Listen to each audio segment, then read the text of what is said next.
Hi guys, Blood on the River, Jamestown, 1607, Chapter 2, page 6. On Saturday, the 20th of December in the year 1606, the fleet fell from London. Master George Percy, observations gathered out of a disclosure of the plantation of the southern colony in Virginia. Some would say I'm lucky. Others would say I'm doomed. I escaped the gallows. That is what I am lucky. The magistrate mumbled something about having a son my age, pulled me out of the dark jail cell after just 2 days, and marched me down to the orphanage. His name's Samuel Collier, age 11, son of dead peasants. Can you take him? He asked Reverend Hunt when he opened the orphanage door. The Reverend nodded to the magistrate and showed me to my bed in a row of neatly made beds. Reverend Hunt is a tall, quiet man with broad shoulders and more patience than anyone I have ever known.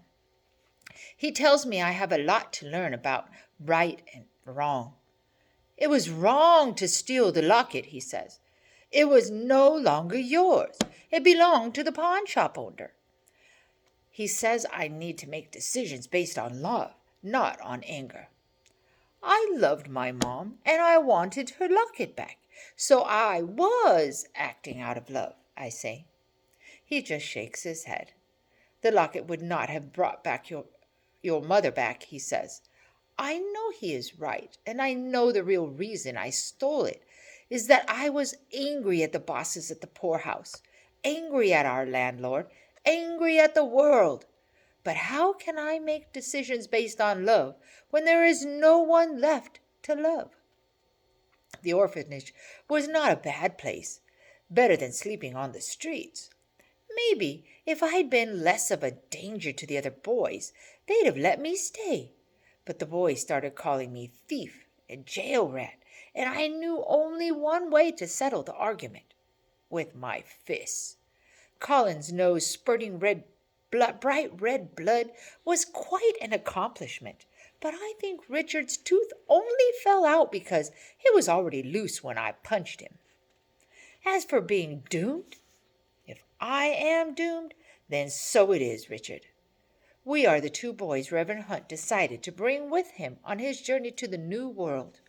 Richard is to be the Reverend's servant, and I am to serve a man called Captain John Smith. It is early on a December morning as we walk from the orphanage to the docks. Fog hangs thick and cold. It makes the stone houses drip and the wattle and daub houses look soggy. Richard carries Reverend Hunt's satchel, heavy with his books and Bible and some extra clothes. My new shoes clump on the cobblestones. The shoes are too big, passed on from an older boy who died at the orphanage last month. But Reverend Hunt says, I can't go barefoot in the New World. The New World. The boys, Colin and the others, think we will die there. They even begged Reverend Hunt not to go. The Reverend explained to them the importance of the mission. King James has granted a charter to the Virginia Company of London to send men to the New World, to Virginia. The men will explore for gold, silver, and jewels, and for a new passage to the Orient. And they'll cut down New World trees to send back to England to build English houses, all to make a big profit for the investors of the Virginia Company. But the real importance, Reverend Hunt says, is to bring the good news of Christ to the native people who live in Virginia. He says we'll also look for survivors of the Roanoke colony, the settlers who went to Virginia with Sir Walter Raleigh over 20 years ago. That is why Reverend Hunt wants to go. But I want to go for the gold. They say it washes up on shore with every tide. We reach the harbor. The sky is gray with morning light, and the place is alive with commotion. Hawkers call out their wares, and I smell fresh baked bread. Sailors pull on ropes and pulleys. lifting barrels to swing them from each ship's yard arm so they can be loaded on board. Officers shout orders, and sailors march up the gangways carrying loads on their shoulders. Reverend Hunt points out the 3 ships that will be ours. Their hulls, the scaffolding, are newly painted in rich blue, deep maroon, and pale yellow. He says the largest one is the Susan Constant. Next in size is the Godspeed, and the smallest is a pinnace, is the Discovery.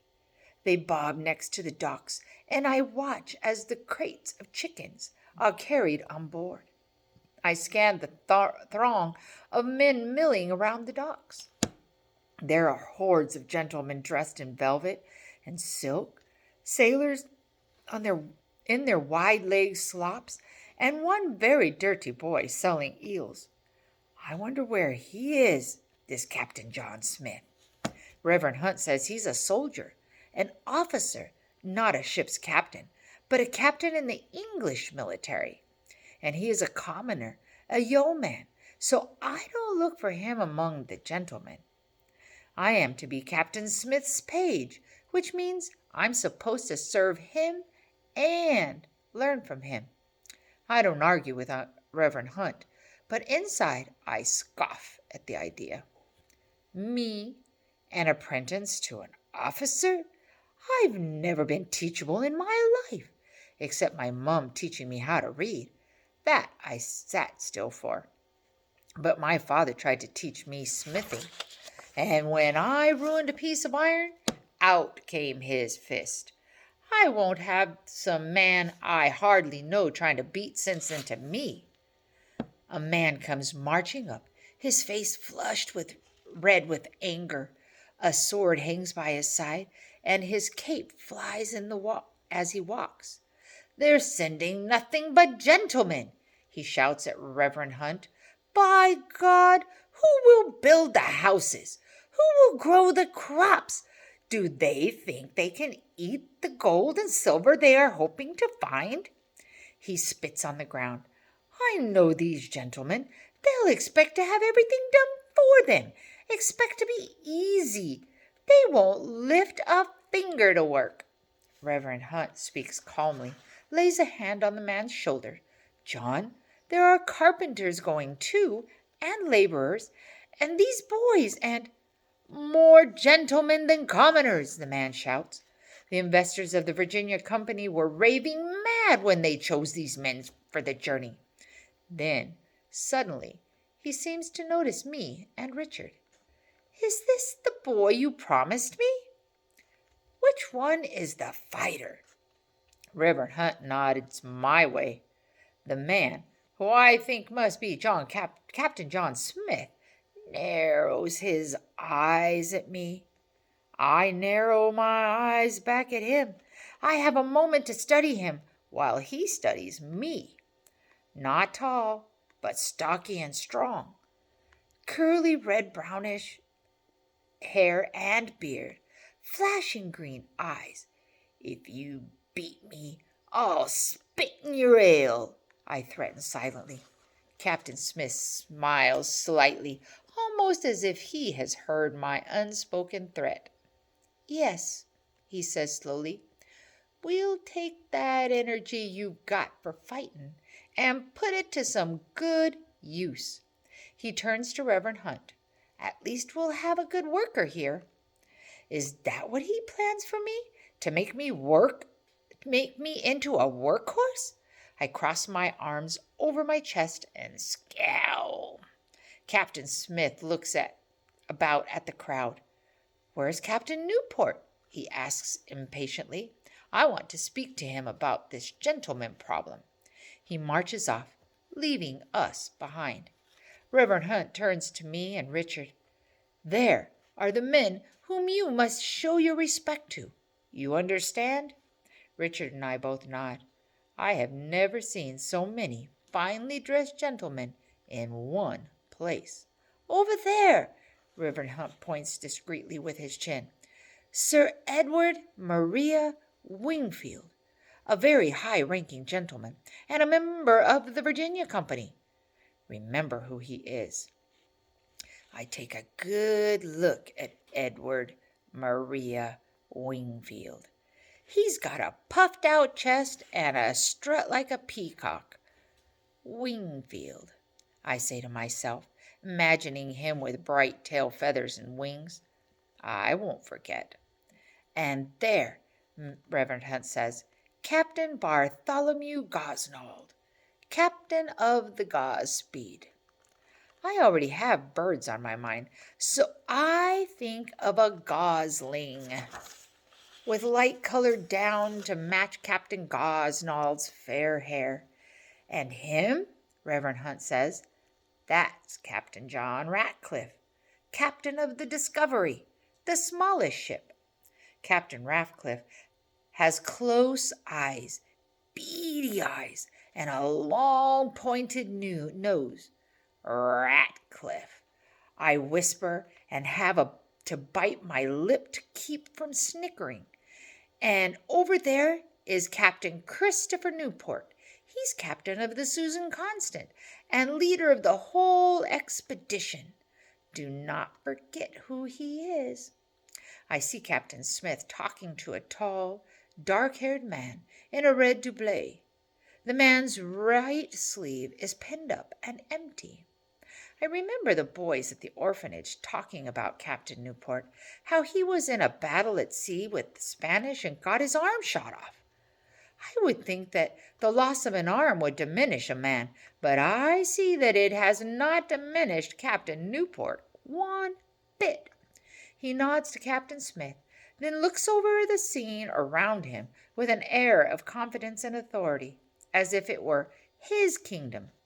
In fact, these 3 ships and all of the men on board are his kingdom, until he drops us colonists safely in the New World.